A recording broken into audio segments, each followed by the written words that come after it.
வேலை செய்ய ஆரம்பிச்ச முதல் நாளே இதுதான் என்னுடைய சேமிப்பு விகிதம். நான் இவ்வளோ மினிமம் சேவ் பண்ண போறேன்னு ஆரம்பிக்கிறவன், ம். டே 1லேருந்து இத பண்ண போறான். அவனுக்கு பொருளாதாரத்த பத்தி பயம் இல்ல. ம். அவன் இப்ப நான் அதான் பண்ணேங்க.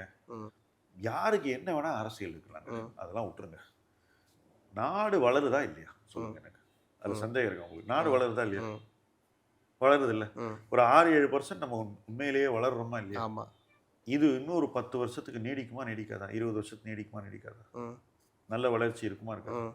நல்ல வளர்ச்சி இருந்தாக்கா, நீங்க பொருளாதாரத்தின் மீது தான் முதலீடுகள் செய்ய வேண்டுமே தவிர, வேறு முதலீடுகளை நோக்கி நீங்க அதிகம் போக வேண்டிய அவசியம் இல்லை. ம். அதான் என்னோட வியூ. ம்.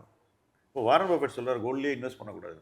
ம்ஹ்ம். That is not the Indian way. Hmm. ஏன்னா, அதுக்கு ஆக்சுவல் வேல்யூன்னு ஒண்ணும் கிடையாது. ம். நீங்க மத்ததுக்கு மதிப்பு இழந்தா, இதுக்கு மதிப்பு கூடுன்ற அடிப்படையில் தான் நீங்க இருக்கீங்கன்றது அவருடைய கருத்து. ம். ம். என்ன வயசுல?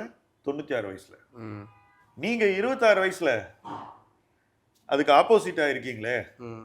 இப்ப நான் 26 வயசுல இருந்த மாரி ஏன் நீங்க இல்ல? அப்படின்ற ஒரு கேள்வி எனக்கு இருக்கு. ஏன் இருக்கக்கூடாது நீங்க? ம். உங்கள என்ன தடுக்குது? ஒண்ணுமே இல்ல. You can invest. குரோத்ல இன்வெஸ்ட் பண்ணீங்கன்னா, நாடு வளர, வளர, வளர நீங்க எங்க இன்வெஸ்ட் பண்ணியிருக்கீங்களோ, அந்த சொத்தினுடைய மதிப்பு கூடிக்கிட்டே போகும்.